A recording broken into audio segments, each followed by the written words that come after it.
This is The Switch, finding solutions to support sustainable living and combat climate change at the individual level. Brought to you by the Fur Bearers.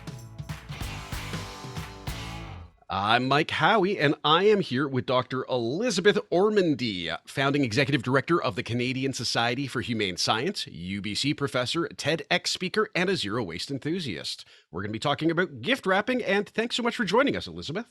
You are so welcome. I love this topic so much, especially this time of year. Absolutely. And as everyone knows, we are headed into the holidays, pretty much regardless of your style of celebrating in the winter season. They're all lined up in a row. And an element of that is often gift giving. Mm-hmm. And as many of us will see across the country and around the world on the week following December 25th, bags and bags of garbage and bits of recycling and wrapping paper and all kinds of other stuff.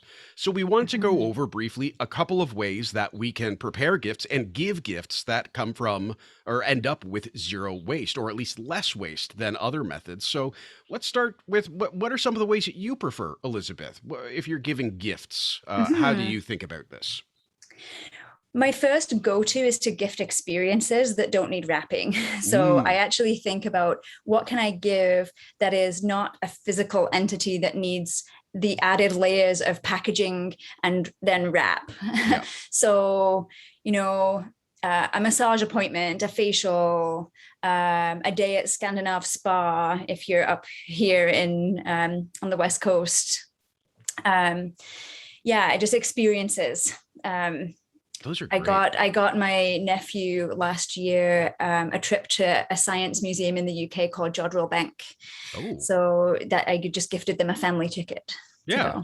Yeah. It's such a wonderful way too, because then it's not just something that especially I think with kids, it's not a thing you play with and forget about after 6 weeks. And for those of us who are older or maybe don't have kids, it's something different. It's something that we wouldn't necessarily do for ourselves. I mean, I'll take cash personally, but an experience is also wonderful. Mm-hmm. One of the traditions I have with a friend is we keep giving each other back and forth the exact same bag. Every year. It's the same wrapping, and I rewrap it for a gift for them and then give it to them, and they give it back to me the next year with the same wrapping. So absolutely. Yeah. Reusing your wrapping paper. Yeah. Especially the bags that are hard to recycle, reusing those. And, you can't control what other people give to you, but you can re-gift, especially wrapping. So yeah. Absolutely. Yeah. Another great one is food. And there are so many ways to provide food that is both festive and practical and zero waste. Absolutely. And also, if I may, a vegan education that vegan cookies can taste really good. You know what? Just went through that with someone making one of their favorite dinners for them in a vegan way. And it was a great experience. It really was. Oh, yeah. That's a fantastic gift, actually. Let me veganize one of your favorite dinners for you. What a great gift. What are other ways we can give gifts? Of course, handmade things I think are always popular, and whether that comes from reused materials or recycled materials can help. But you can also then just make your own cards too, something as simple as that.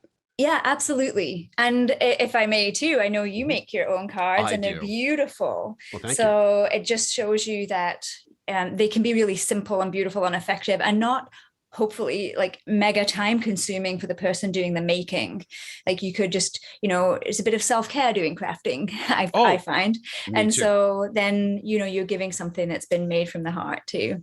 Absolutely. We actually craft our own wrapping paper sometimes. So if something does need a gift, we get brown paper and we have some stamps, some ink stamps with various patterns. And we've got some that are, various, depict either winter scenes or snowflakes or, whatever the occasion is.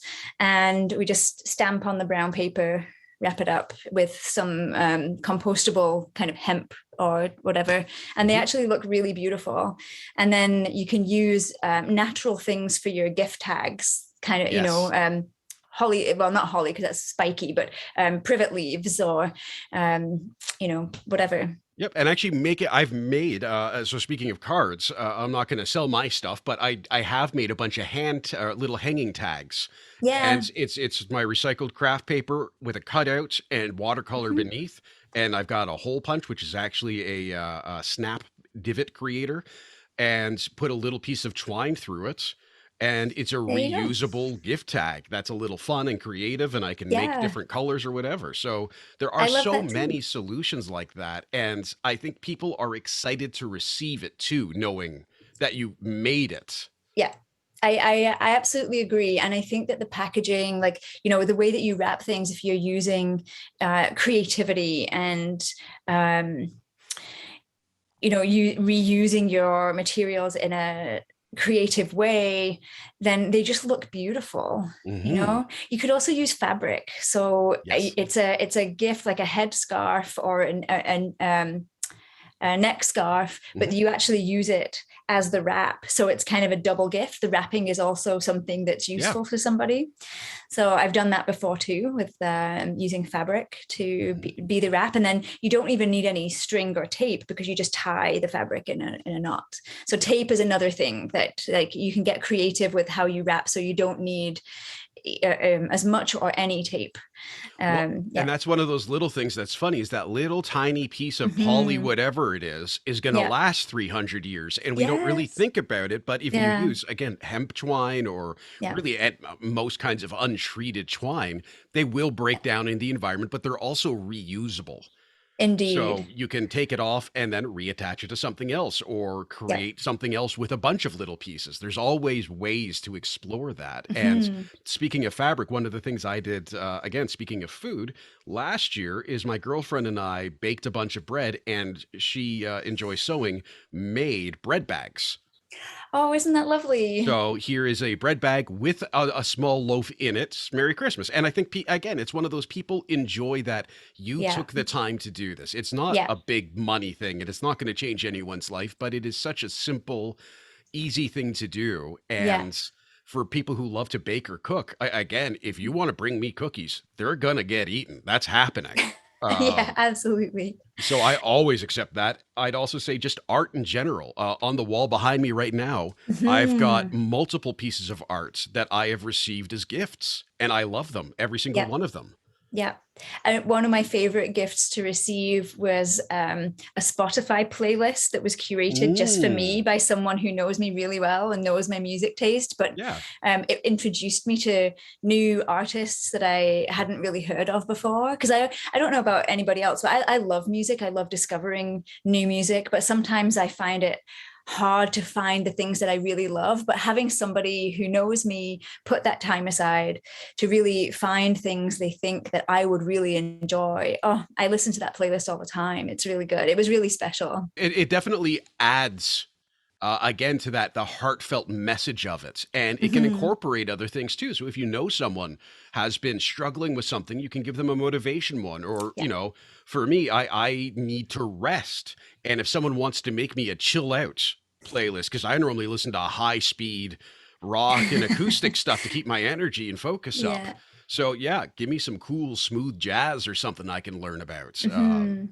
I think the other one that's worth mentioning that I give every year is donations to places. Yes. Doesn't have to be Yeah. big, a $5 donation. I have an antique underwriter typewriter, and I Mm-hmm. will take a piece of paper and just type out a donation was made in your name to this organization. And I think about the person, I think Yep. about who they are and what they mean to me. And I don't give it to the fur bearers unless it's someone who really loves the fur Mm-hmm. bearers. Mm-hmm. I give it to a charity that I think would have an impact on that person's Yeah. worldview in a positive way. So a friend of mine who loves to cook, he is a chef professionally. I give to the food bank every year for him Mm-hmm. Mm-hmm. because that way it's spreading what he loves to other people who are in need, and it feels very full circle as a Yeah. gift in that way. Yeah, I think that's a great suggestion. I do that too, and I'd actually forgotten about that as a form of giving. Yeah. I know my brother and I often will just trade donation. He's in the UK, so he'll donate to a UK charity in my name for something that he thinks I'll care about, and I'll do the same for him here in Hmm. Canada. And it's not only the festive times. I will do donations as sympathy gifts, like if somebody has lost an animal or a Yeah. person that means a lot to them. I'll make a gift in the memory of that person, and I'll Hmm. really think about the charity that I'm giving to, so that that person or that animal leaves a legacy. So it's actually quite a wonderful and thoughtful thing. I've certainly been on the receiving end of that, and it means such a lot to be thought of in that way. Yep. And it's also, if you lose anyone in life, after the passing of my father, we got a lot of donations to the charity of choice. And that's a nice, it's just a nice, I'm glad that you're thinking about us and showing that you care in this way. It's a lovely gift to receive. And as we both work at charities, it is an important gift for charities to receive and really can make a difference in so many lives in so many ways. Absolutely. Yeah. And to wrap up, what I'd love to say is for folks to tag us. I want to hear what other people are doing, because you and I have just talked about the things we love to do for the holidays and gift giving, but I'd love to hear from other people. So tag Howie Michael on Instagram or Defender Radio Podcast anywhere else, and we'll share some of those as we go through the holidays. But thank you, Dr. Elisabeth Ormandy of Canadian Society for Humane Science, for joining us. And I encourage people to check out forhumanescience.org or your LinkedIn profile. Thank you so much, Mike. Want to learn more about this week's episode and how your choices can benefit wildlife and their habitat? View the show notes in your app or visit defenderradio.com. To learn more about the fur bearers, visit thefurbearers.com or find them on Facebook, Twitter, and Instagram. Follow host Michael Howie on social media with @HowieMichael on Instagram or Defender Radio Podcast on Facebook. Subscribe or follow Defender Radio to get notified about new episodes of The Switch and Defender Radio right on your smart device. Thanks for listening.